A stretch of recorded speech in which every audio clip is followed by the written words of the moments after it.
deal any day of the week. Yeah, go home and learn a new hold, as they like to say on the Pritchard on almost said Tom Pritchard's podcast, Bruce Pritchard's podcast. That's an interesting thing. And Aleister Black quite possibly going to AEW. On the latest edition of Wrestling Observer Radio, during the mailbag questions, Dave Meltzer was asked about Tommy End, a.k.a. Aleister Black, possibly coming back to WWE. It has been recently reported that some of the people in WWE feel Aleister Black being released wasn't the right move. And much like Samoa Joe, there's a bunch of people trying to get him back in WWE. Dave Meltzer revealed that nothing's official, but he expects that Tommy End will end up in AEW. And the quote is, "I've heard a few days ago to expect Tommy End, Aleister Black, to be in AEW." So who knows? Dave Meltzer seems to be really tight with the AEW family. And I'm going to take his word on this one. I think we'll see Aleister Black on AEW television in the not-so-distant future. I don't see how that wouldn't happen. He seems to be the guy that would fit great over there in AEW, leaving the WWE infrastructure. So he has that very independent vibe wrestler to him already, and that's why he never really fit in the WWE system. I liked him. I know quite a few people who liked him, but he didn't fit the mold of your classic and current classic WWE superstar that is, being shoved down our throats in WWE. So God bless, Godspeed, and we shall see what he can do in AEW or on the independent scene itself. Yeah, I imagine we are going to see Black versus Pac if the cards align correctly. Black versus Pac, Page versus Cage. We got a whole thing going on over there in AEW.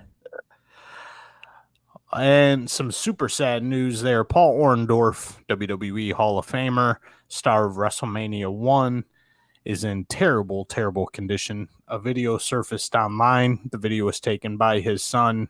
It appears to be a nursing home. And Paul looks very disheveled, very weak. Hair is long and stringy and appears to be extremely confused. At one point, eating a pack of pepper, just black pepper, just opening it and dumping it in his mouth. And it certainly appears to be the effects of Alzheimer's or dementia kicking in. So Paul Orndorff just beat cancer not too long ago, like 5-6 years ago. He got his cancer into remission, and then he got hit blindsided by this thing. So we over here at the KayFabe Smark wish the best to the Orndorff family, but boy, he's in rough condition. If you happen to come across that video, it's a tearjerker. Yeah, it's just so... I guess you can't say that it's from wrestling, but you just see so many wrestlers from our past and things that have fallen victim to such terrible physical ailments and such everything else. And then you have some guys that nothing happens to. And it just doesn't make any sense. It's like the movie Twister. You never know where the tornado's going to come and go, right? It's just Hulk Hogan was in the main event at WrestleMania 1 with Paul. He's doing just fine, so it seems. And now you have this happening to Paul Orndorff. So you're just wondering, how does it all work? What does it all mean? It's just it's crazy and wild. Yeah, on his side of things, he seemed to believe, and his family seemed to believe, that it was from multiple concussions from the wrestling business. They were part of a class action lawsuit that got against WWE that got dismissed in 2018. So they certainly have their beliefs on how this came about. But Orndorff's getting up there in age, and this shit just happens to people. So that's quite the possibility too. Crazy. Yeah, hope he gets well and him and his family can get through this time. And other news, CM Punk is open to doing an episode of the Broken Skull Sessions with Stone Cold Steve Austin, but it seems very unlikely. During a Twitter question and answer segment on Twitter, of course, CM Punk was asked what would it take to appear on Steve Austin's Broken Skull Sessions. That question was asked by Edward Bosco probably famous for the sticks that he puts out to schools. And CM Punk replied, "Money. Nobody gets any royalties from anything shown on Peacock. Nobody. Yay, wrestling biz." End quote. So yeah, CM Punk says if he's getting paid, he'll do it. But if you're just gonna screw him and say we're paying you in recognition and exposure, you can go fuck yourself, WWE. He's not wrong, but Punk has to figure out what he's doing in life. I can't figure out how he's still surviving and living.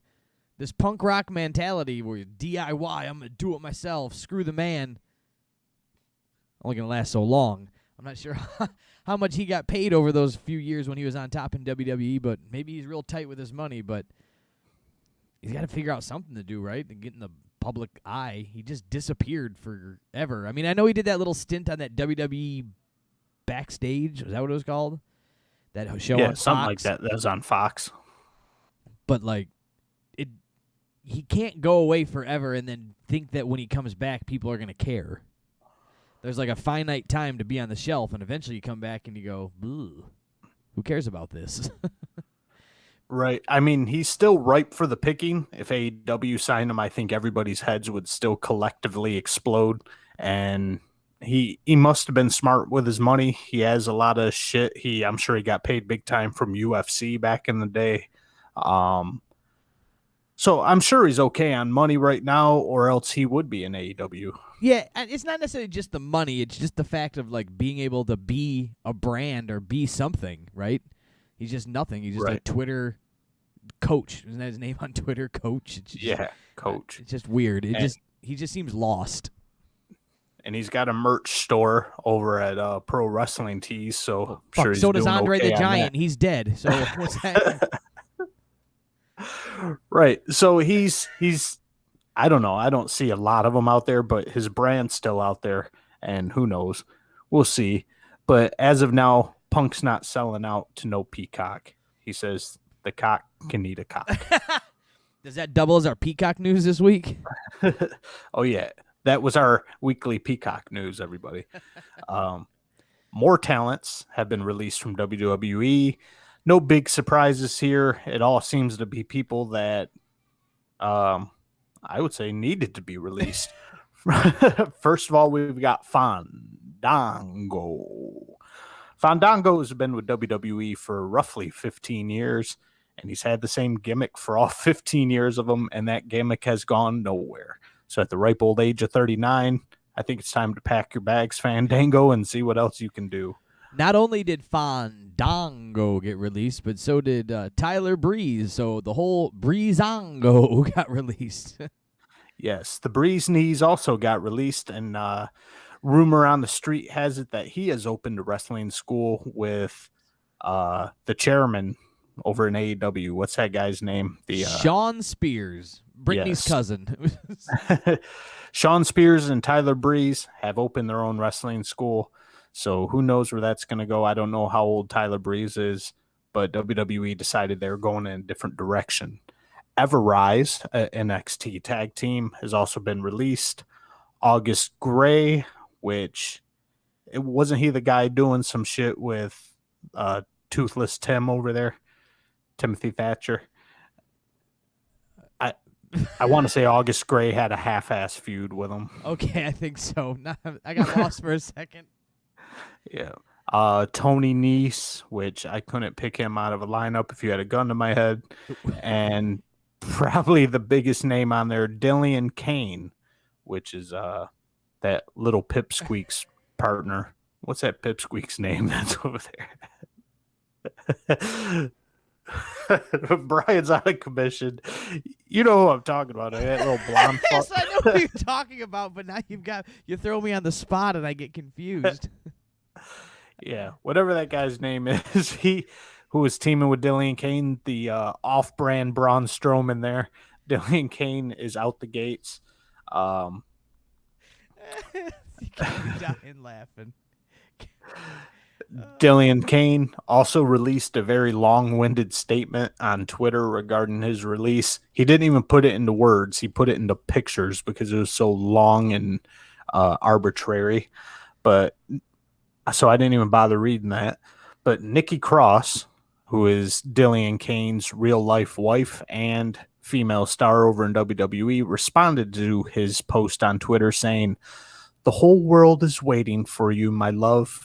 I have seen your talent, your experience, your versatility, your work, your passion, your dedication, and your heart firsthand and up close. I have the best seat in the house. I can't wait to watch you unleashed, my man." All right. So I saw that he was nice words from Nikki Cross. He was super mad about his about the whole release thing. Obviously, it's his job, and then said that you'll whatever. He was all pissed off about it, and he's like, "You're gonna be mad, and in 90 days you'll see what I can really do." And so he's gonna go show the world, take the world by the balls in 90 days. Yeah, if nobody gives a shit about Braun Strowman, nobody cares about the Wish edition of Braun Strowman. So good luck, Danity Kane. Go see if you can sign with Puff Daddy and the rest of your sisters. Oh, shit. You're killing me. And Dave Meltzer had something to say on the whole release gate of this week. Meltzer noted that WWE are looking to bring in quote-unquote younger and bigger guys, specifically talents aged 26 and under and weighing over 220 pounds, and decided to make room for such talent by releasing the older guys that the company had no plans for and were never going to be on the main roster. So, once again, Dillian, if you fit into that category, if you were never going to be on the main roster, have fun in the indies. Don't drink the water in Mexico, my guy. Yeah, I mean, it was weird that they removed him because he was in a storyline. He was active on TV and NXT TV. So to take him off and put him to the side was weird. I mean, the rest of everybody. When's the last time you saw Breezango, or when's the last time you saw the other guys that you mentioned? I can't even remember their names. I didn't know who they were. That's all right, whatever. But this guy in the middle of some stuff on TV seemed strange and awkward. But nonetheless, off he goes, and he's going to show you what's going down in 90 days, Eric. Show me, Danity. Show me. Can't wait. That does raise something in my mind, though. So, not necessarily these guys, because there's nobody in there that I'd be chomping at the bit to sign.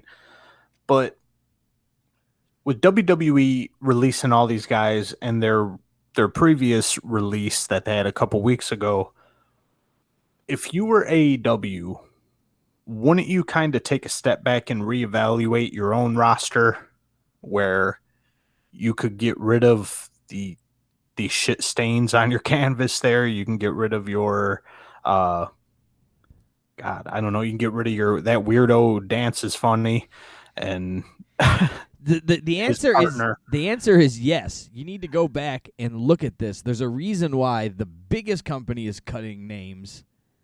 So there's a reason why the smallest company should be cutting names. WWE has a deal with Peacock, which is NBC, on their streaming platform.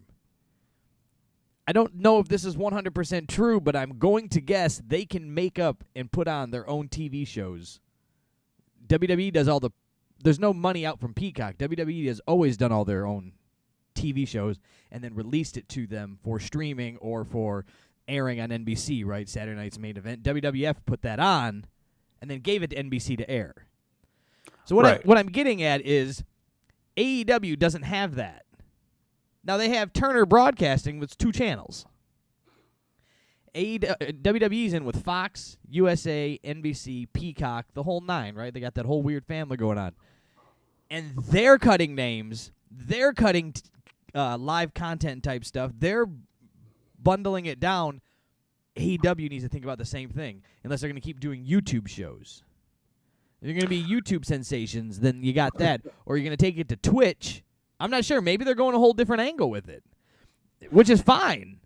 but they haven't done it yet or done it right yet where it's made a difference. So they have so much talent on their roster.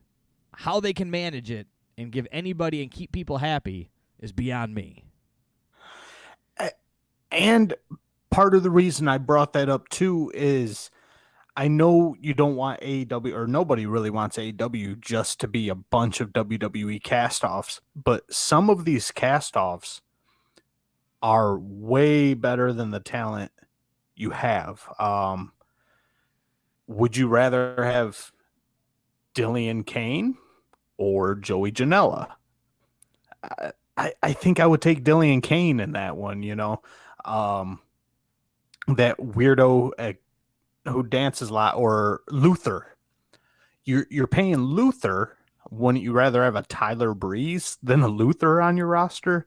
You know, I think they need to really trim the fat over in AEW and get rid of the guys who just got jobs because they're friends with people. Serpentico, go ahead and cut him loose. There's a whole list of people who are just complete trash over there. Uh, I want to say Evans or something, the one who was feuding with Jim Cornette earlier. He has a nickname online. They call him like the human botch machine.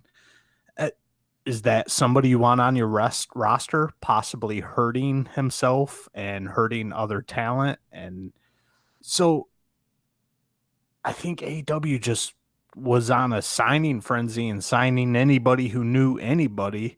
And now there's some actual talent floating around there. So I think they need to really trim the fat and reevaluate what they got on their plate. I would have to 100% agree. And then finally, a little story, not too important, but I got a chuckle out of it.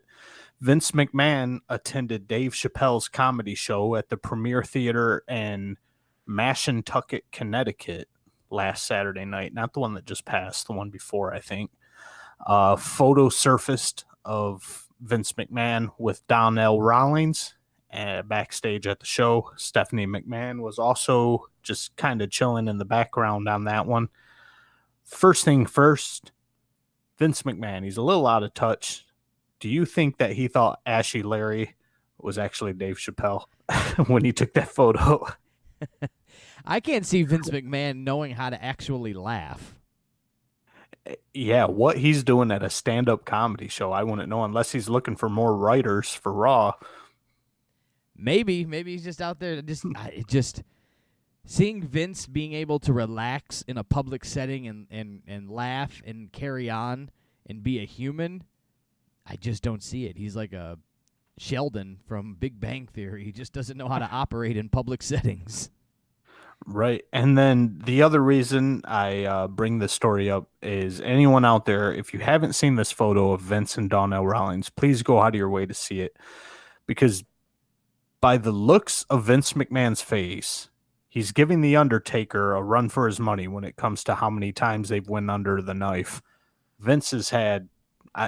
he's had more facial surgery than Michael Jackson at this point. I think he looks like a goddamn mannequin. Yeah, Vince is looking pretty scary these days. He's melting. Yeah, his eyebrows go back to his ears now, and they're just perfectly shaped. And I don't know. They're probably tattooed on, and he's looking pretty scary, looking like Joan Rivers in a suit. Oh shit, Eric, you're killing me tonight. And that, Mr. Rampa, is the news. All right, so we can go ahead and wrap that. We can go ahead and wrap the news, and there goes the news. I'm not hitting the sweeper again. It got all jammed up on me last time. Technical issues, I ain't dealing with it again. All right, after the news, we always carry on and do a little thing we like to call overrated, underrated. This time I'm going to do guys not in the WWE Hall of Fame. So if you're going to overrate them, it means you don't think that they should be in there, and they're overrated. That's why they're not in there. Underrated means you should throw them in, right? They're being underrated. Get them in there. Sound easy enough? Gotcha. Great. Sounds pretty easy. Let's start it off with the tag team of the Hardy Boys. The tag team of the Hardy Boys. Overrated or underrated that they're not in the WWE Hall of Fame? They're underrated. They need to be there. They Them, along with the Dudley Boys and Christian and Edge, started an entire ass movement in WWE in the late 90s, early 2000s. So underrated Hardy Boys need to be in the Hall of Fame. Side question: do you think you need to wait till they both hang up the boots and call it a day? No, You think because the Hardy Boys tag team is a wrap, basically? that one, it's a wrap on that, and two, when they made this impact on the wrestling, that was well over 20 years ago, or right around 20 years ago. So to me, I think 20 years is enough. When you do something Hall of Fame worthy, 20 years after that, no matter what you're doing, uh, just go through with it. Excuse me. Gotta Cough can. Do you think, here's another side question for you with this. Do you think we'll ever see in the WWE Hall of Fame a match be put into the Hall of Fame? Meaning, we put in there the TLC match, which would be Edge, Christian, Hardy Boys, and the Dudleys. I don't think a genre of matches will ever get put in there, but I believe like one single match will be in there. That's what I'm talking Hogan about. and Andre would obviously be number one. Right, those the TLC matches themselves that put the TLC on the card on the map. Anyways, we'll talk about that at a later time. Overrated, underrated, not being in the Hall of Fame, The Rock. Ooh, so the Rock will be there. Everybody knows that. But I guess I got to ask you a question: is Stone Cold Steve Austin already in there? I don't think so. Yeah, so he's going to be probably in the same class as Stone Cold. So I guess at this point, I would say underrated because he definitely needs to be in there. But I think they're just taking their time on that. If they keep churning them out and putting them in the Hall of Fame, they're eventually going to run out of motherfuckers to put in there. Eventually, Tyler Breeze will be in there. Poor Tyler Breeze taking a beating this week. Overrated, underrated, not in the Hall of Fame, Lex Luger. Fuck Lex Luger. Overrated. Not a Lex Luger guy, huh? No, I'm not a Luthalo. Overrated. As you saw by my news segment, I don't like guys named Luther. They can kiss my ass. Or Luger, evidently. Yes. Luther Lugers. Overrated, underrated, not in the WWE Hall of Fame, Owen Hart. Owen Hart needs to be in the WWE Hall of Fame, so he is definitely underrated. He should have been in there years ago. Do you think they're keeping him out because the incident and his death would overshoot the whole event itself? I think they're keeping him out because I don't think his wife would be all in on it, and it would end up causing more controversy than celebration. So, yeah, I think they're going to wait on it till Owen's wife either agrees to go through with it or she just goes away.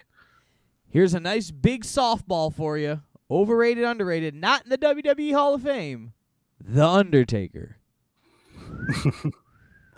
Big floater. Undertaker, hands down, underrated, needs to be in the Hall of Fame. He's officially retired. Like I said, he's half cyborg by this point with as many surgeries and replacements as he's had.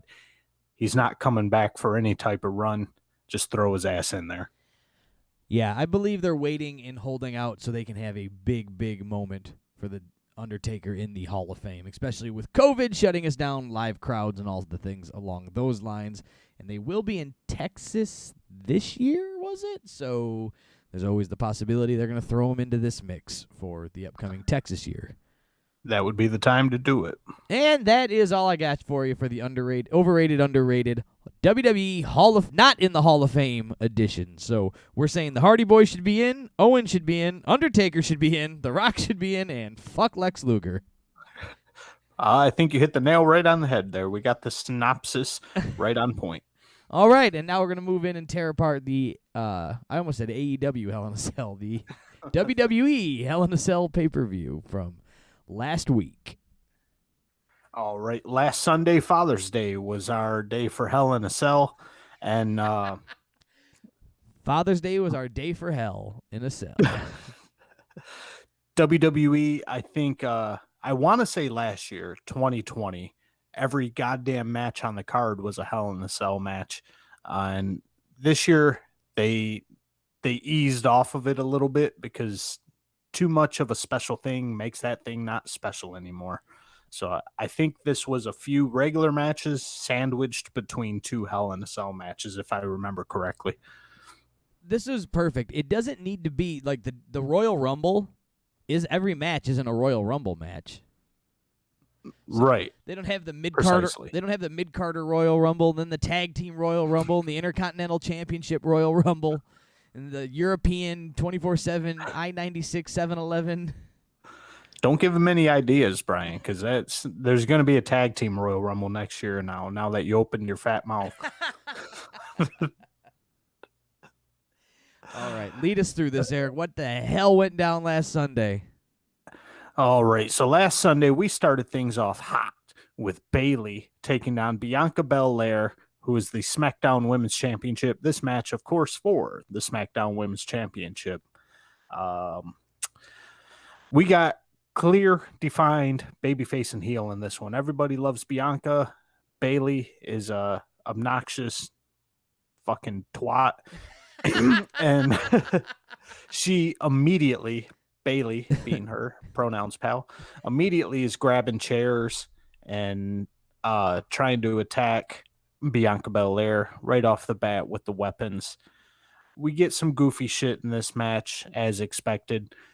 Bianca Belair at one point attempting to use her hair as a whip. Her hair comes into play a lot in this match. And you've got Bailey using a chair as a shield. So you just get Bianca Belair blindly and wildly whipping her hair at a chair. Now, was this listed as a no rules match or a no holds barred match, falls count anywhere type thing, or was it just chaos? I'm assuming any Hell in a Cell is no DQ. Right. I'm sorry. This has been a week and I'm tired. I forgot this was in the cell, wasn't it? Yeah, so I'm gonna assume it was Yes. DQ, but That it was chaos. my fault. I sound like an idiot there. So we're just gonna go ahead and move on. It was last week. People, work with me here. I'm working without a net. All right, and Bailey keeps healing it up. She is a fantastic heel. I love her as a baby face. I am head over heels for her as a heel. She is constantly this entire match either trying to use a weapon or trying to use the ring post in her offensive bout against Belair here. Belair's hair comes into play again here, where Bailey ties her hair with a double knot to the bottom rope, thinking on her feet or on her knees because it's the bottom rope. Bianca Belair uses her newfound trip line to trip Bailey onto the steel steps, and I thought that was a pretty innovative spot. Yes. Do you think that these matches or these Bianca Belair matches that are a little goofy with this stuff, with the hair spots, and is she being watered down, being covered up by weaknesses in the performance, or do you think it's just where she's at in a storyline? No, I don't think she's really being watered down. I think It's just where the company's at. yeah, it's just how the company writes things now. And Belair she is a tiny girl, and she's a beloved baby face, and I'm sure a bunch of 8-year-old girls are in love with her, and so they're gonna do goofy, funny shit with her. But I personally would take it in a more mature direction and have her be more of a badass than a goofy little trickster. I agree. So, what did you think of this match? Where were you at on your thoughts on this? How it was put together and how the dance went down? It was too much. Too much weapons, too much contrived, overproduced shit, such as the kendo sticks that were pre-taped to be end to end to make them longer. That way they could stretch all the way the distance from the cage to the underside of the ring to make a little kendo stick bridge that Bailey ends up going through later on in the match. Little shit like that. I think it was 3 times, maybe 4, that Bianca Belair's hair gets tied to something. It gets tied to a bottom rope, it gets tied to a chair. At one time, Bianca Belair ties it to Bayley's wrist and turns this match into a strap match. It it was just too much overproduced, goofy shit. Yes, I would agree. I don't think that either one of these competitors need that.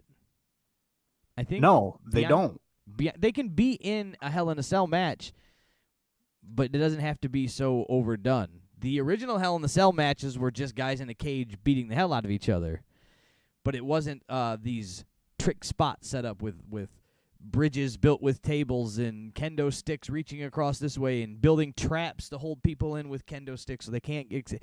It was just Shawn Michaels and Undertaker beating the hell out of each other, Undertaker, Mankind, Triple H, Kane, beating each other up in a cage. There was not bear traps set up and things along these lines. Right, precisely.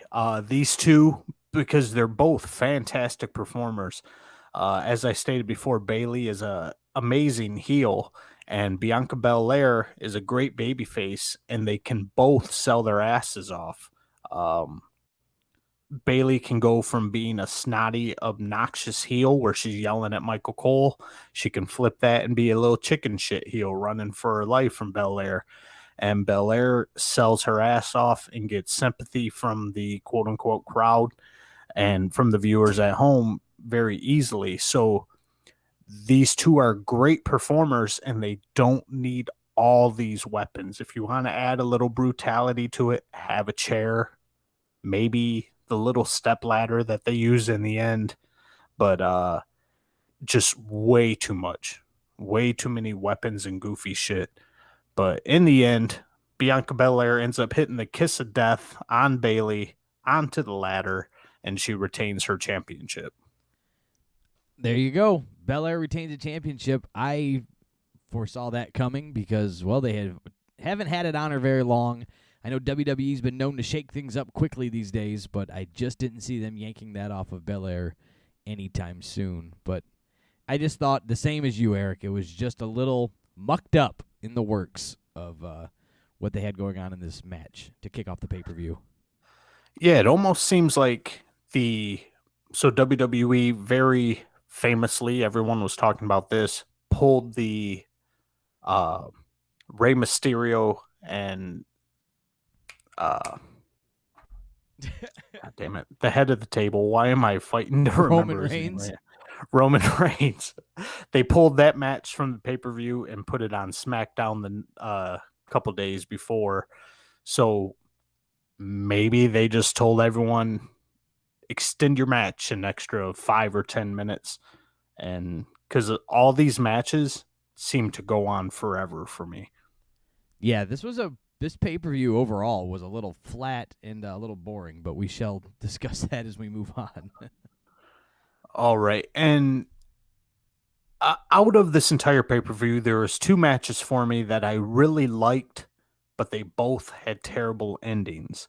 And our first one is this one right here. We've got Seth Rollins, the formerly known as the Monday Night Messiah, now known as the Friday Night Fuck Up. He's going up against Cesaro. And this started off as a solid match. There's some great wrestling going on, some classic style wrestling, and they mixed in just the perfect amount of brawling. And Cesaro, like every match that he puts on, his strength is just on full on display, and that was topped off cherry on the sundae by deadlifting Seth Rollins into a vertical suplex. That was beautiful.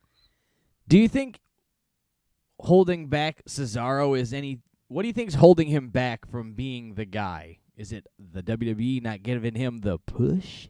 Or do you think he's missing a little something? Because clearly we know he has the strength and the athleticism.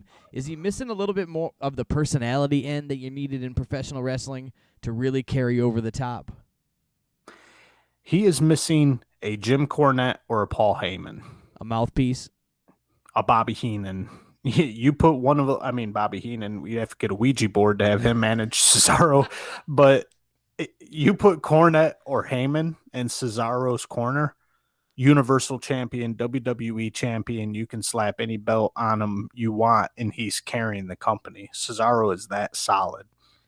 So you're thinking it's just you just think he needs more of a mouthpiece, so he's not going to be able to carry his own personality through it. He needs that little extra bit. I don't remember one Cesaro promo, so That's what I'm getting at. Is that's the same thing I feel is that he just is missing that little piece of the pie, but we'll see. Hopefully he can build upon that and grow from this. And working with a guy like Seth Rollins, maybe he's going to pick up a few things in having the attitude and personality that carries over in professional wrestling. But more about the match, Eric. Yeah, so we get that beautiful deadlift from Cesaro, and then we see the smoothness of Seth Rollins. Seth Rollins is another top of the line performer here. This he springboards off the top rope from the outside apron and throws a knee at Cesaro, and that there's no way to overstate it, was the smoothest thing I've ever seen when it comes to springboard. There was no lack of balance. There was no lack of height for jumping at the wrong time. He hit every point of that move on its head, and that thing, for just being a stupid knee strike, was the smoothest thing in this match, probably. So, where do you rate this match? And did you like how it all went down and came apart and went together? Yeah, I loved how this match was put together. It slowed down at some points. It got technical at some points. There was brawling at some points, and then it really picked up with Cesaro powering out of an arm lock, and then ended up getting Falcon arrowed, and that was one of the false finishes that were hitting. Cesaro hit his signature swing. I counted 14 rotations. And so he swung Rollins 14 times, put him in a sharpshooter, turned it into a crossface. Rollins rolls up Cesaro from the crossface into a near fall. Cesaro gets him back into a sharpshooter, gives Seth Rollins a few stomps and kicks there. And then all of a sudden, after just taking that beating and after taking 3 or 4 different submission moves right there, Seth Rollins just rolls Cesaro up like a schoolboy or a small package, gets a 1, 2, 3, and that's a wrap. It was just a flat finish, a stupid, out of nowhere finish. Yeah, it's I'm not sure what they're doing between these two. This is what, the second or third this is the second time they fought so far in this last couple months. And they're just weird matches, these back and forth, and then this one, but I just don't see where it's going and where it goes with this ending. I don't know. I'm thinking the purpose of this was that Seth Rollins got outworked, but him being a heel just steals the victory anyway, but he doesn't need to. This isn't 1, 2, 3 Kid and Razor Ramon. These guys are on equal ground. They're on equal playing field. So either one of them can lose the match, and neither one of them is going to take a hit to their credibility in the ring. So why putting a stupid ass out of nowhere finish on this one makes no sense to me. I agree. I just didn't see where it goes and how it continues on, or why it continues on. What they do with it, or why we care what they do with it, or how they even get there. These are all questions left unanswered. And I hate to sound like that quote-unquote internet wrestling community, as we're guys on the internet talking about wrestling in a community, but I don't need all the answers today. But I like to at least see like some light shedding, some light on the path of where we may go, or where we could go, or thoughts of what could happen. Maybe they do this. Maybe it goes this way. I don't even know how to break this down and come up with an idea of what they can do. No, it just seems like filler. There's no title on the line. This has been like the second match, so now that leaves them up for a third match possibility? I want to say this is the third match, but even that makes it even worse. Where the fuck are they taking this, and what's at stake? Nothing. It just seems like filler for a pay-per-view. Just because these guys are so great, and you don't have a storyline for them. Their We're storyline is just just gonna them fighting each other. right. It's like Kevin Owens and Sami Zayn. And we'll get Like to that in a nobody few really minutes. knows why they're fighting. And we'll discuss that in just a little bit. So there you go. This match, it was good. The finish was shit, but that makes you remember the match as shit. Unfortunately, Right. You're eating a 16-ounce prime rib steak cooked to perfection with a loaded baked potato, and then you're served a pile of dog shit for dessert. you remember the shit. Yes. Now we continue Next, on. now we continue on.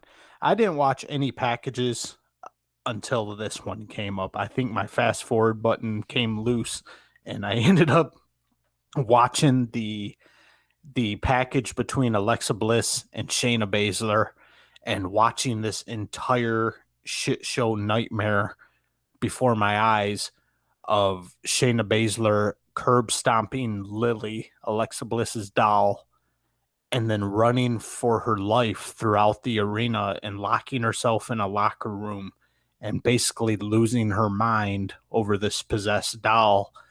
And I'm already over this match and it hasn't even begun, Brian. This is the corniest, dumbest shit I've seen. This blows AEW out of the water for corny bullshit. This I can get behind goofy stuff in wrestling. I've defended it. Go back in our show and listen, people. It's on the KayFabe Smark on all podcasting platforms. But the thing with this is, it's not even the same world we're in when Alexa Bliss wrestles. Right. It's We're an in a whole different universe. It's an alternate universe where a horror movie is happening at terrible acting, D-grade acting, and it's not even entertaining. Bad horror movies are funny. This isn't even funny, so I just can't suspend the disbelief that we separate the world so much. And all these magical things can happen in these Alexa Bliss matches. And then the next match, we're supposed to believe that the referee called the match because he was choked out. You know, there was a quick call, right? He couldn't defend himself. Right. We're calling the match. He didn't even have to tap. The ref's making these quick calls. So you're trying to make it like an MMA match in one sense. In the other sense, you're making it like cheeseball horror movies, The Toxic Avenger, where she can make lights fall from the sky and Randy Orton can puke blood or puke black stuff and nobody calls an EMT for him. Right. And it's just a cheap knockoff almost. All right. So this is basically Fiend 2.0. This is like the DC universe telling Joaquin Phoenix to hit the bricks as the Joker and then replacing him with, I don't know, Kaylee Cuoco from Big Bang Theory. That's pretty much who Alexa Bliss reminds me of. And then having Kaylee Cuoco act just like Heath Ledger or just like Joaquin Phoenix and take on that Joker role. And it just ends up cheesy. You can't just pull out pieces of the puzzle and plug in any piece you want. It's going to come off as cheap and shitty. And this whole storyline and goofy gimmick of supernatural black magic was cheesy when the Fiend Bray Wyatt did it, and now it's even worse that they put Alexa Bliss in it. Even back in the day when wrestling was super cartoony comic book, right? When The Undertaker was having casket matches and you had Papa Shango running around and you had and even Jake the Snake to an extent with it and that Ultimate Warrior stuff. Even with all of that being as cheesy as it was, and you go back and look at our childhood and watch those wrestling matches, but the point I'm getting at is it was interwoven through the whole show, through the whole paper. Like Papa Shango existed when other matches happened, right? and his voodoo existed in between other matches, and the Undertaker was the Undertaker every day, and all this stuff made sense. Now this is just like when this match comes on, it's a whole nother thing we're watching, and then it goes back to reality. That is the number one discrepancy right there. Exactly what you said. The other thing I want to add on to it is The Undertaker. Even when he was black and purple and did everything in the cheesiest way possible, even with Papa Shango, Jake the Snake, it was all shit that took place in the real world. Papa Shango, this is the one I'm going to focus on. Yeah, it's goofy. Yeah, it's horror movie like, but voodoo is a practice that is currently being practiced in Haiti and South America. The act of performing voodoo is a real thing. I don't know if the effects are real or if the curses are real or any of that shit's real, but it's shit that people believe in the real world. This cheesy possessed doll, you're going to be hard to find someone who 100% could believe in this storyline in a real world. Even as a 7-year-old kid, I'd be more scared of Papa Shango than I would be of Alexa Bliss and Lily. 100%. But that's enough about this. Let's talk about this terrible, terrible match. Oh, this match was terrible. Terrible is the best adjective for this match. All right, so first of all, we're supposed to believe that little itty bitty Alexa Bliss would last any more than 5 seconds with a serious MMA fighter who's fought in the octagon and who has choked women out and has beat people to a pulp. You rewind the clock to a little bit to a little thing called the Elimination Chamber, where Shayna Baszler just murdered 6 other girls in about 10 seconds each. And now we're supposed to believe 5'1", 98-pound Alexa Bliss is going to stand toe to toe with her. So you got that. And then to try to sell that to the audience, Shayna Baszler has to pull her punches and pull her kicks so bad that it doesn't even look like she's trying. Her kicks look like Orange Cassidy's kicks when he's standing in the middle of the ring with his hands in his pocket. His shin kicks were about as effective as Shayna Baszler's kicks in this match. Yes, it was. You need to be tight on the punches and kicks to make them feel real. But in this world, in this match, we're not in the real world, right? Right. So, but Shayna, if she's going to be a part of this world, she has to learn how to throw a working kick or learn how to throw a working punch. This was the fakest looking shit ever on Shayna Baszler's end. And I know she was just thrown into this shit. She probably has no interest in it whatsoever. But when you contrast that against Alexa Bliss, it just makes Shayna Baszler look worse. Now, Alexa Bliss, because she's about as small as a fruit fly, she can put her all into her forearm strikes, into her kicks, into her punches. She didn't appear to be pulling anything when she was hitting Shayna Baszler, because let's face it, she's not going to hurt Shayna Baszler with a punch or a kick.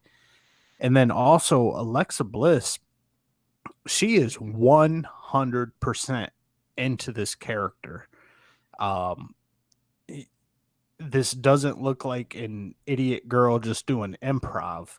When she steps into that ring or she steps on the stage and the TV cameras are on, she is this weird fiend thing, and it's a shitty, goofy gimmick, but she's having fun doing it. She said that on Twitter and Instagram and whatnot. She's having fun doing it, and she is 100% committed to this character. And as goofy as this is, Alexa Bliss is doing the absolute best she can with what she was handed. That's hilarious that you bring that up, because I was going to bring this up, and you led me right into this, Eric. So on the Bleacher Report, I got some notes up from what they had to say about this, and it says, Bliss, like The Undertaker and Kane before her, believes in what she is doing, but that devotion to the character only goes so far. Eventually, creative has to support it, or it will look like a third-rate science fiction nonsense. Nail on the head, Brian. So that was from the Bleacher Report on some of their notes that they had going on about the pay-per-view and what happened through this. But I was going to bring that up as we had discussed it, and you led me right into it. Just a couple notes on this. I didn't have too many notes. Alexa Bliss's weird crawl that she does, where she steps further than her shoulders are when she's crawling towards Shayna Baszler here. That was really cool and creepy. I thought that had the same effect as Bray Wyatt's little backwards spider crawl that he does. And then we just get back into our goofy sci-fi horror movie. Alexa Bliss psychs Shayna Baszler out, staring at her and hypnotizing her, so to speak, and gets her little comeback.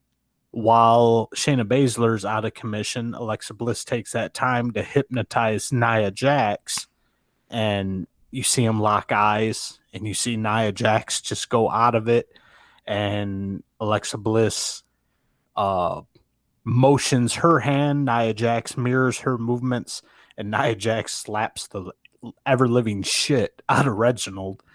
And as goofy and as corny as that was, I thought it was pretty funny watching that gigantic mountain of a woman slap the shit out of Reginald. I hate Reginald. I hate Reginald too, so seeing him catch a slapping was always very entertaining. But the hypnotized and then possession of Alexa Bliss to be the marionette puppet for Nia Jax, and Nia Jax is her marionette puppet, and she's controlling her from inside the ring to slap and oof. Just get to the match. Yeah. Alexa Bliss, the master of puppets. Look for her new CD on the shelves with Metallica. And Alexa Bliss ends up splashing off the top rope, splashing Shayna Baszler, and getting the win on this one. And God knows where this thing's supposed to go from here. Supposed to go from here? How do we get there? Why is it there? And how do we go back? Next, we move into the Hell in the Cell, or it's not a Hell in the Cell match, but on Hell in the Cell pay-per-view. On the Hell in the Cell, see, that's the thing. These things get all confused. This is on the Hell in the Cell pay-per-view, but we've got Sami Zayn and Kevin Owens. We've got Sami Zayn and Kevin Owens for the 300th time this month. They wrestle 10 times a day, Brian. That's what it seems like. If anybody needs to be in a Hell in a Cell match, you could have put these two ding-dongs in a Hell in a Cell to beat each other up in this 40-second rubberneck match that they've got going on between them to find the tiebreaker between them from the last 10 years they've been fighting each other. Yeah, and I didn't have too many notes on this one. It's the same shit we've seen every single time they wrestle. Owens is usually the aggressor. Sami Zayn, master of selling, sells his ass off. Kevin Owens' strength always coming into play, just flinging Sami Zayn around. Sami Zayn flopping and flying and doing his little skinny boy shit. And that was pretty much the story of this match. Apparently, Owens had some sort of run-in with Commander Aziz or whoever the hell is Sami Zayn's big brother that's been following him around, and Owens was kind of selling a breathing problem from the Nigerian nail from Friday night. Is that what it was? Commander Aziz's finishing move. It's like the Samoan spike, the old thumb to the neck gimmick. That's how he puts. That's his finishing move, and he hit him with it. And over the last 2 days, still selling that neck injury, and they worked it in this entire match. I'm not sure if it was overworked or not, and that was my question for you. Do you feel that it was overworked, or was this long-term storytelling? Hell, this might be, along with the wrist gimmick that KO was doing later on in the match, might all be playing into why he had to take time off of TV.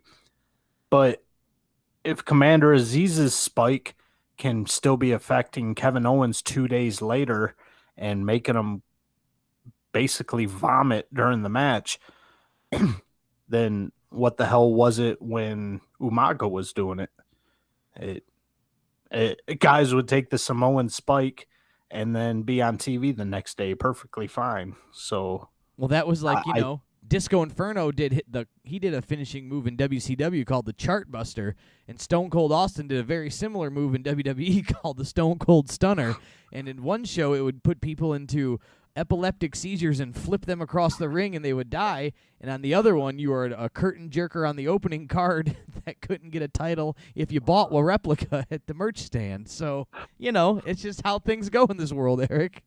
Yeah, I don't know. I just thought it's terribly disrespectful to Umaga to have Commander Aziz do a Samoan spike and having KO, one of the toughest guys in the business, hands down, selling the shit 2 or 3 days later on a pay-per-view.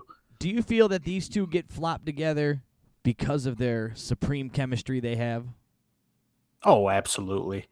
These two, I'm sure they're playing politics the best they can to get as many matches as they can together because and it works for everybody. Everybody's happy in it because they get to work with each other. They're best friends in real life, way back to the Ring of Honor days or whatever. And they, because they're so close, they don't mind working stiff. They don't mind giving each other bloody noses and bloody lips. And that works for WWE because the shit comes off as real. Yeah, they're going to work a little more snug with their buddy. Yeah, it works really well. Like you and I, if we were to put on a match, I don't think you would care if I gave you a couple potatoes to the dome piece, as long as I didn't put my all into them. As long as we're catching a few extra bucks on payday at the end of the night, right? Right. And but yeah, that's my thing on that one. Sami Zayn does a swan dive over the top rope at one point and lands on Kevin Owens. Kevin Owens pops right up. So he kind of no-sells the swan dive. But at that point, he's holding his left wrist. The commentators kind of motion that it looks like he's trying to put his shoulder back in.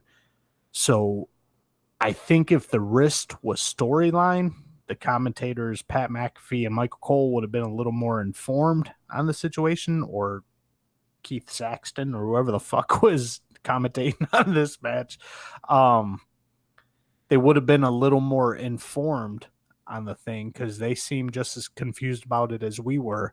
But KO sold that wrist the entirety of this match. He didn't use his left arm or left hand at all.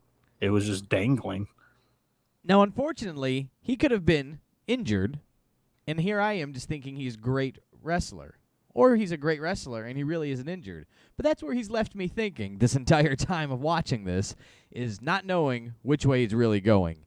And that's the signs of a good wrestler when you're not sure which way it really is.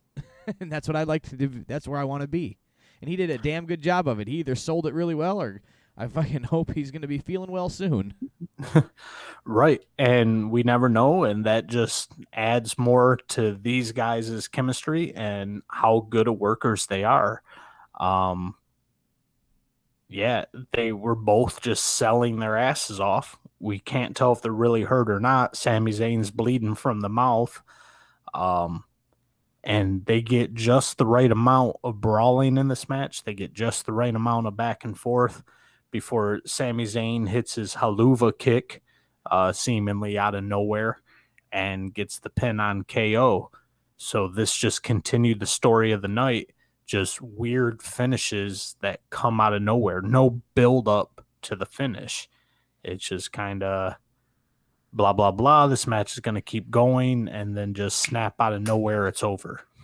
Yeah, I'm telling you, they're leaning and pushing more towards that MMA style of match where it can be a quick knockout blow or things like that. We'll see. I think we're going to evolve into seeing actual knockouts in WWE where things happen. Yeah. And not even a 10 count. And not even like the knockout where it's a knockout and then a 10 count, just a knockout and the ref calls it. Boom, you're hit. And they're ding, ding, ding, ding, ding. We got a new champion. Like, what the hell? Right. And speaking of knockouts, We got Charlotte Flair and Rhea Ripley in this next match. Speaking of flat finishes, Yeah. So yeah, these are two of my favorite performers in the company, male or female. Rhea Ripley, I've been a big fan of her since the first time I seen her on NXT. Charlotte Flair is the currently the most talented Flair out there, and besides Rick, is the most talented Flair that's ever stepped foot in a ring, I think. And David Flair. oh God, I remember seeing David Flair in WCW. What a nightmare. That's Rhea apparently Ripley. Reed was pretty good, but Reed didn't make it too far in his career or life. But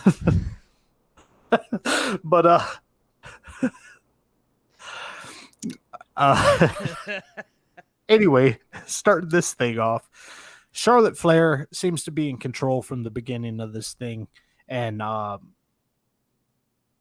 it's not selling isn't just physical. You don't have to just sell the moves.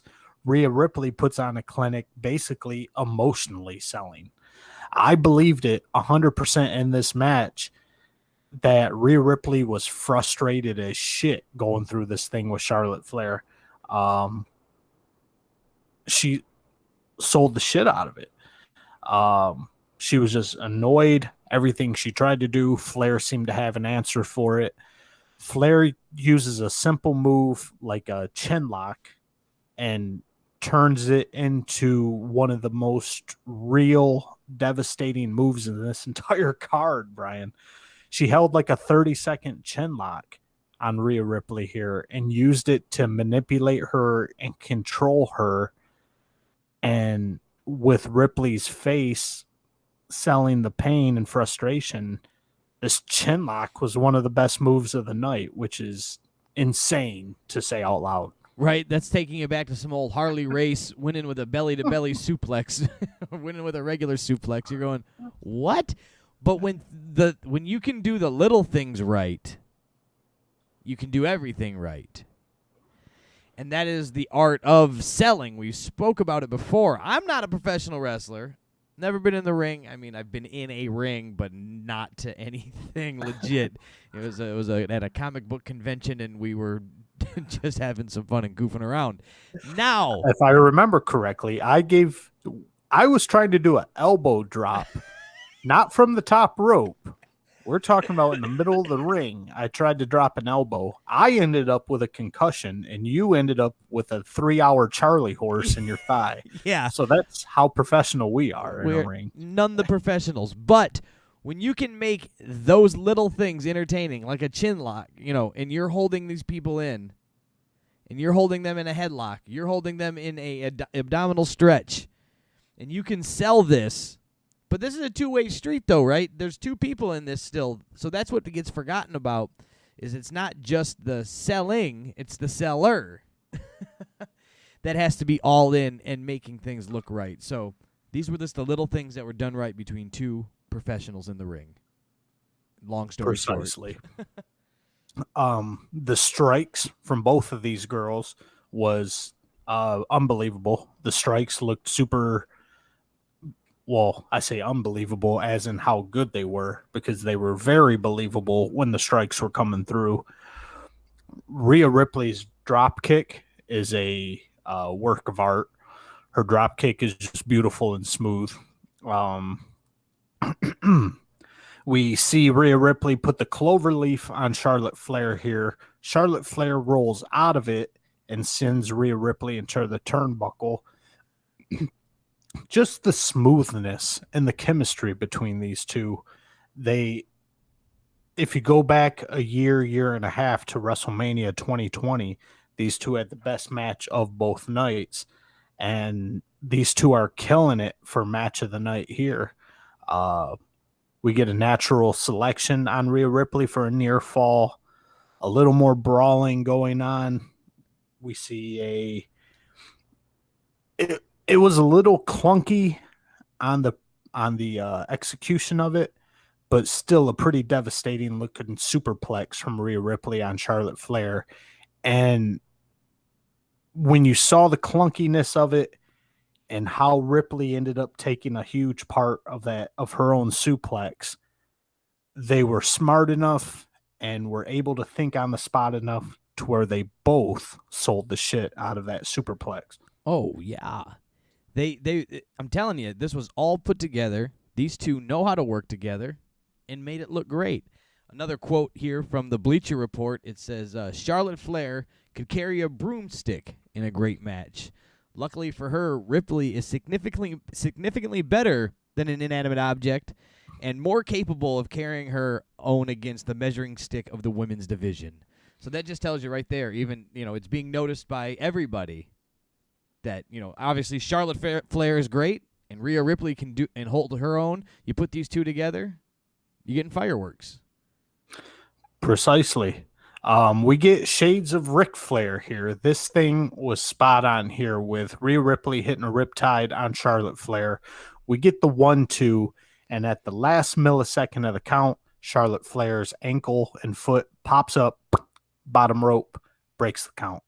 And that was just Ric Flair through and through.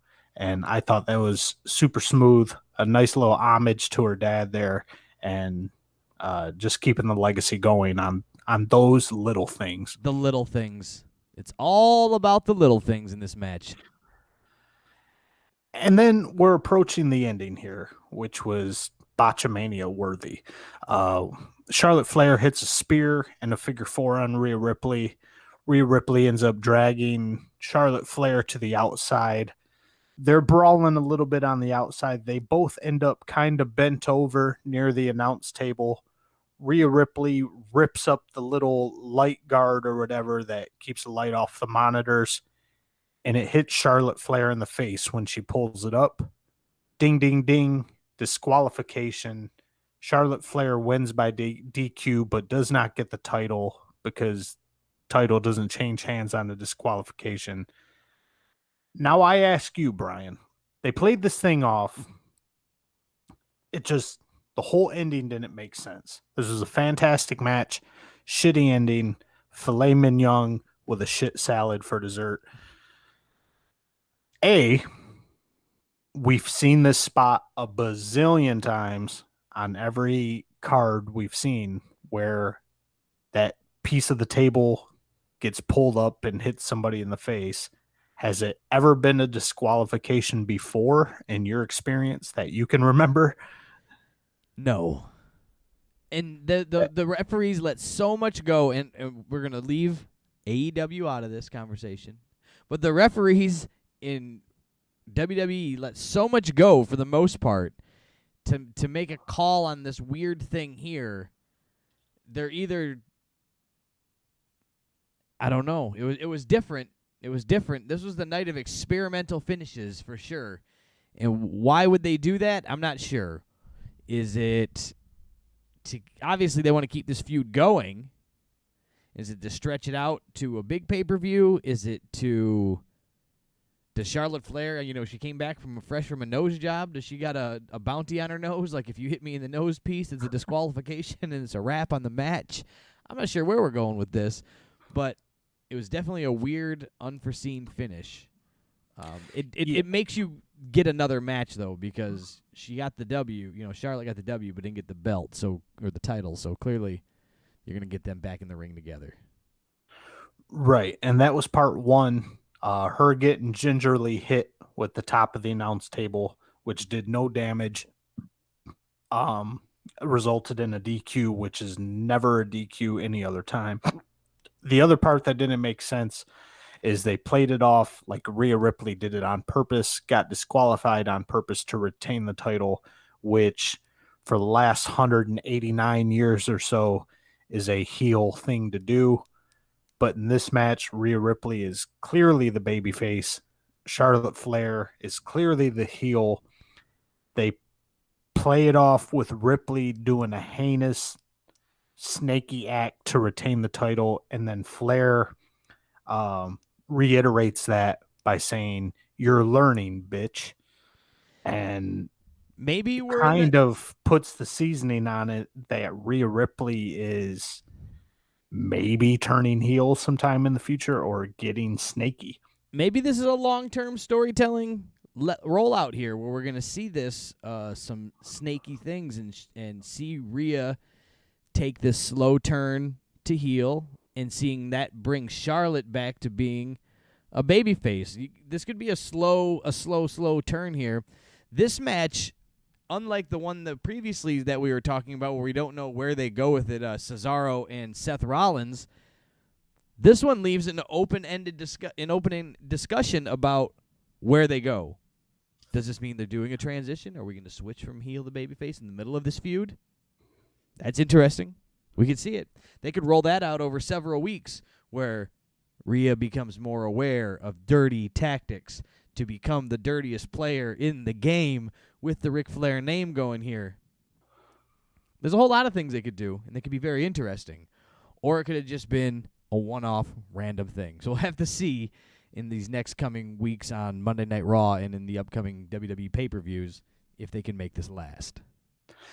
And we will indeed see that this feud will continue because on Raw they announced that Rhea Ripley will be defending her title once again against Charlotte Flair at Money in the Bank. So we can put our money in the bank on that one that this feud will continue for at least another month or so. There you go. Well, that brings us to the main event. Yes, our second Hell in the Cell. We are back in the cell. We are back in the cell. We've got Bobby Lashley, Drew McIntyre for the WWE Championship. Yes, and this was another one.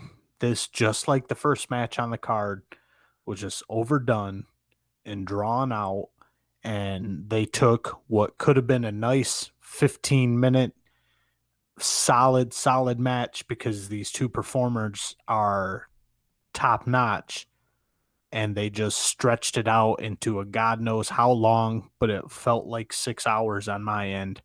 Just weapon filled chaotic mess. Yeah, I didn't like this match. No. Once again, they took what could have been fantastic and just turned it into a shit smoothie. McIntyre, right off the bat, they're just going right into no wrestling, just brawling. McIntyre's using the cage as a weapon right off the bat. Bobby attempts to make a comeback. Drew McIntyre's already suplexing him into the cell and giving him a face full of steel steps there. Finally, they get back in the ring, and Drew McIntyre throws this kick that Bobby Lashley sells the shit out of. And WWE, we've given them so much praise on camera angles and camera cuts at the right time.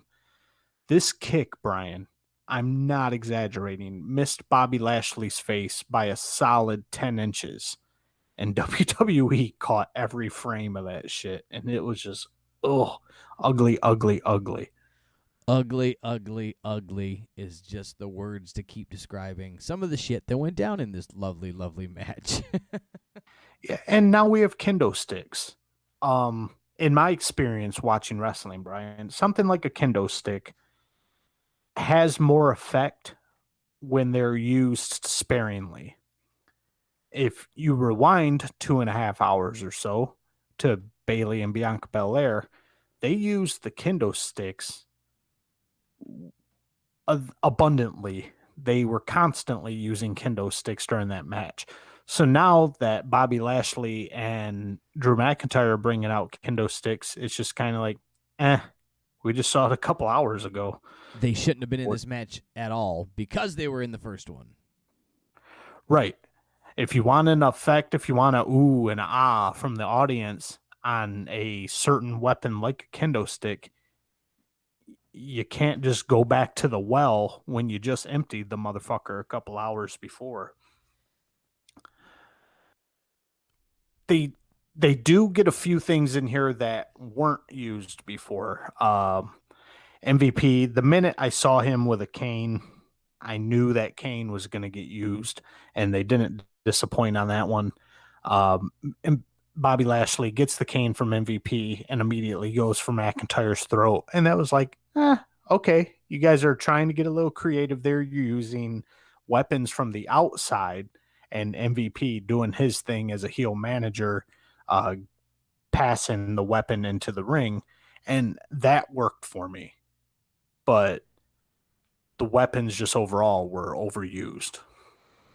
Yeah, I was discussing this with our good friend of the show, Andy, and we were discussing about how the Hell in the Cell is more of a just a thing that's holding on than what it was. Does that make sense? That it's just more of a name than what the Hell in the Cell was made to represent from years past. It's not a Hell in the Cell match anymore. The brutality is not there the way it was, and I understand we'll never go back to Shawn Michaels Undertaker Hell in the Cell matches. We have different. It's just a remnants of what it once was, and you don't need to spice it up. Just let the Hell in the Cell be the weapon. Let the Hell in the Cell be the match. And they're adding too much shit to it. The Hell in the Cell itself was the gimmick. And now Hell in the Cell has just turned into a glorified hardcore match inside a cage with a top on it. That's all it is now. That's it. It's just it's just a Nick Gage match in a big cage.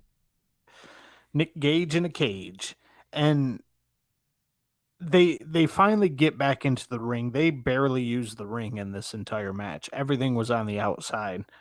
We get some back and forth inside the ring for a while.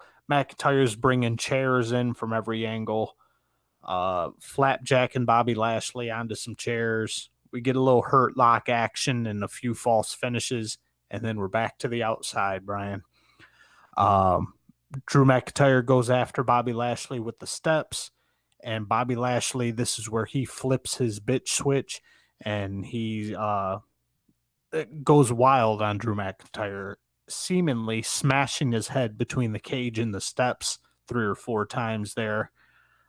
We have Bobby Lashley passing a kendo stick through the cage to MVP, so MVP can feed that stick through one side of the cage and out the other, essentially trapping Drew McIntyre in the kendo or in the corner with a bamboo kendo stick across his chest, so Bobby can go ham on him there, and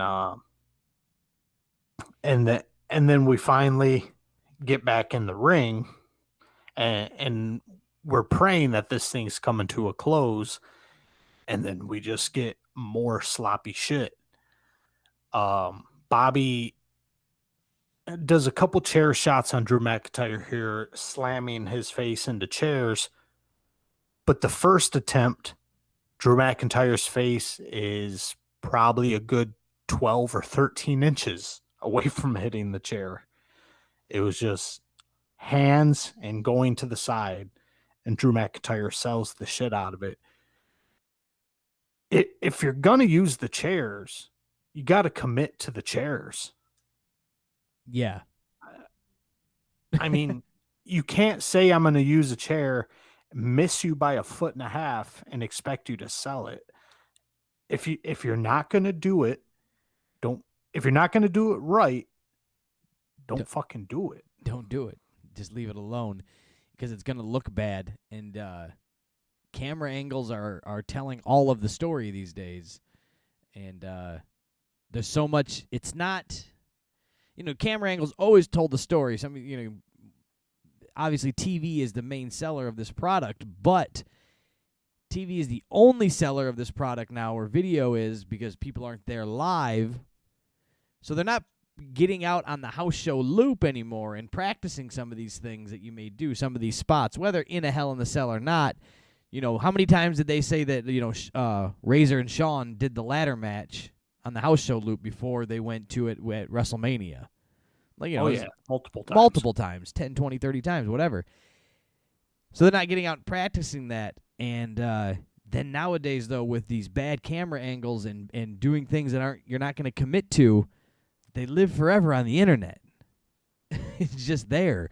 It's going to be on YouTube. It's going to be on the Peacock Network. You think they're going to dump Hell in a Cell 2021? Like, we can't have this. No, it's it's archived for you, from you, by you, and it's on the internet of people making fun of it and pointing at it too. So you just got to be tight with your game.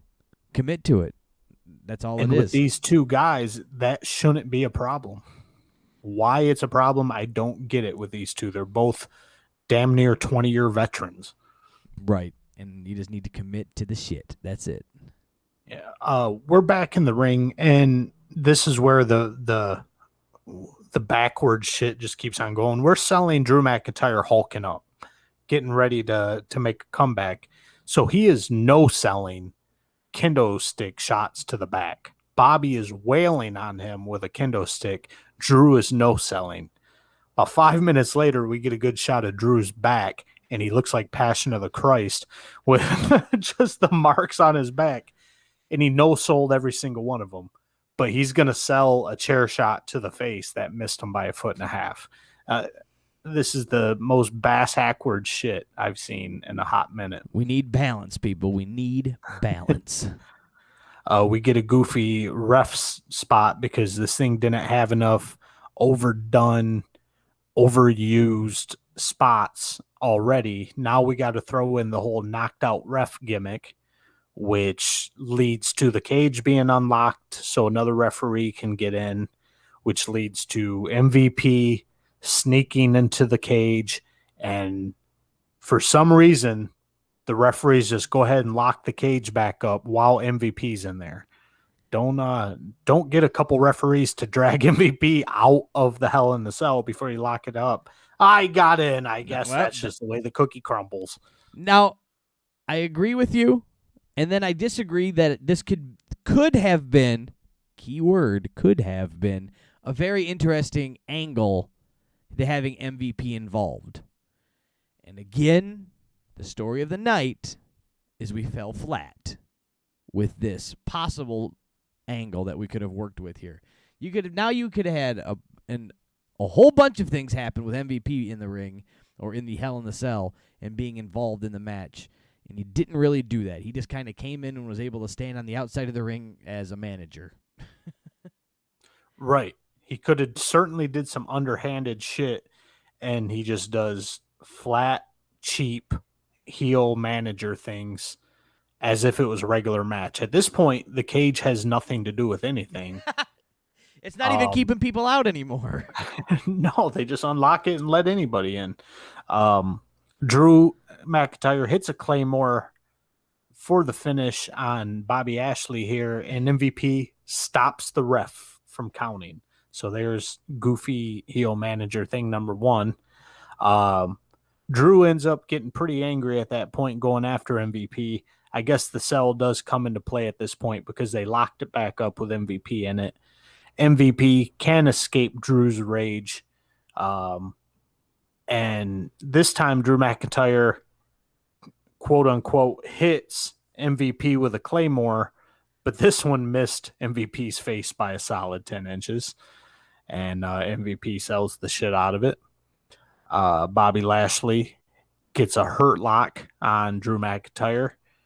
Drew McIntyre uses that opportunity to send Bobby Lashley through a previously set up table. This thing is just dragging on and on and on with the false finishes and bullshit. Now, through the table on the outside, did you see and notice any of the controversy that followed about this? I did not. What happened, Brian? So I did miss it as well. It was brought to my attention by, again, a good friend of the show, Mr. Andrew, and he said something about that looked fishy. He's going to have to go back and watch that. And what he noticed, and then was then reported on the internet just the next day, and he was sending me the links to that, it was a crash pad spot, and then the broken table was pushed out around him. Are you serious right now? Well, he may have went through the table into a crash pad, but if you go back, there's a link that you can see a hand under the ring pushing shit out.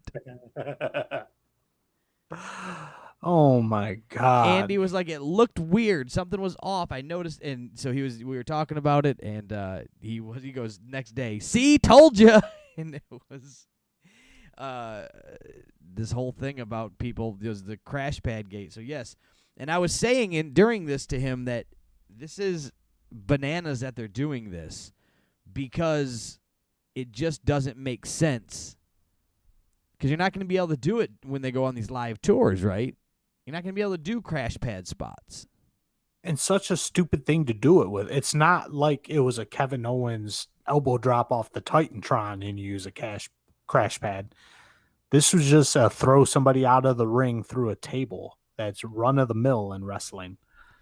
Right. It's just going to create bad habits, bad creative, and not know what to do on the fly because it's not planned, right? And these are all bad habits they're going to create by doing this stuff. So I continue, and I'll post the link on our Facebook page on the KayFabe Smark, and I'll also text it over here to Eric in a little bit. But nonetheless, check that out. It was the crash pad spot through the table. And just a little side note on bad writing, bad creative. I forgot to put this in my news story. There was a some writer, some girl, I can't remember her name, went public during an interview or online or something and said that she got hired by WWE to be a comedy writer for Monday Night Raw, and she admittedly knew absolutely nothing about wrestling. She couldn't tell you who any of the champions were. She was talking about, oh yeah, there is a big black guy there named either Bobby Ashley or Bobby Lashley or something like that. And I know he's in a group called the now I'm drawing a blank on their name. The fucking Hurt Squad or whatever. and yeah, they just wear suits and they just walk around like, look how cool I am. And that she went public with that, saying that she was just a comedy writer. She worked on a couple bullshit shows as a comedy writer. WWE knew full on she knew nothing about wrestling, brought her in to write. And then when she went public with that on I believe a Friday, she went public on that. By Saturday, she was already fired. So WWE tried to sweep that one under the rug. But the cat's out of the bag now. You don't got no shit about wrestling to work for WWE. Nope. Just go ahead and as long as you've got a pen and paper and can write down something that seems halfway funny, then there you go.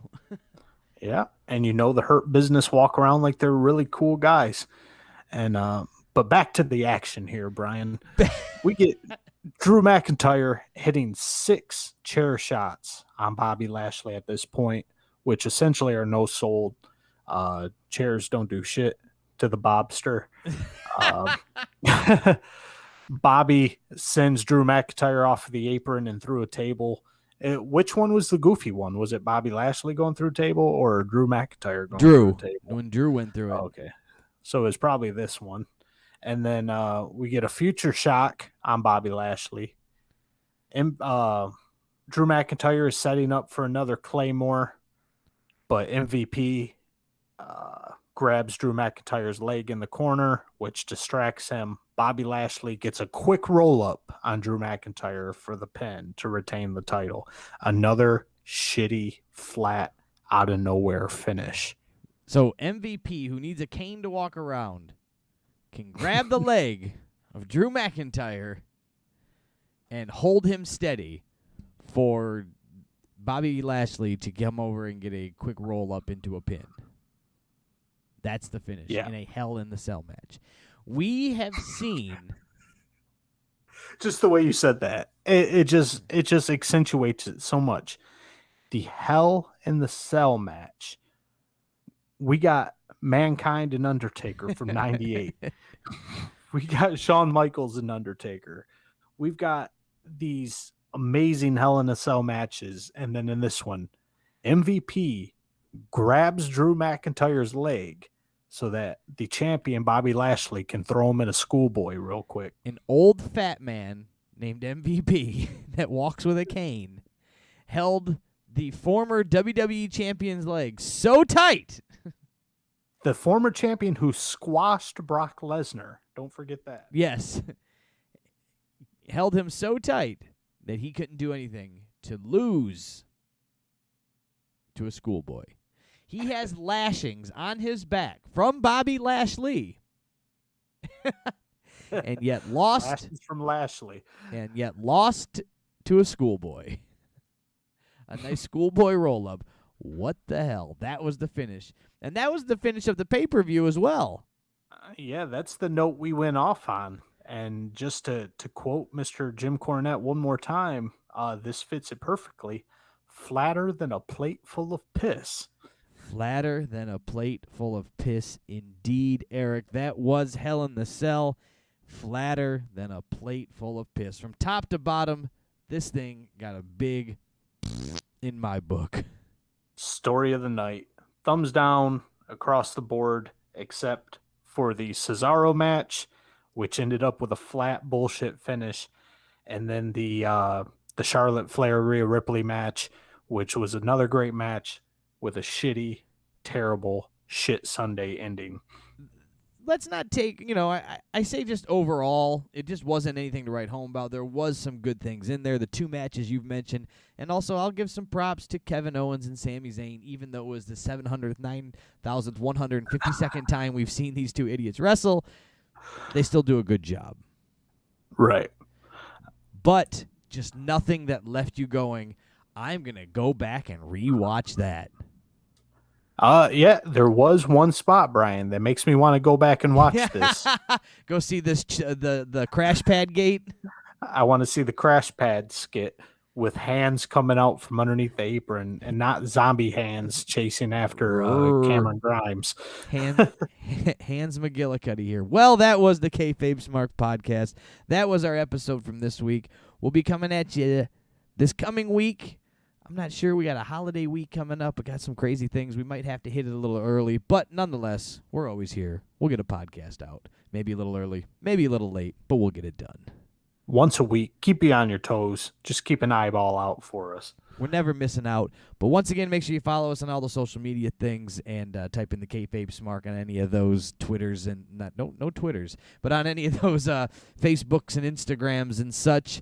Make sure you check out the KayFabe Smark, and then yeah, there you go. Join us on all that. And Eric, what do you have for us?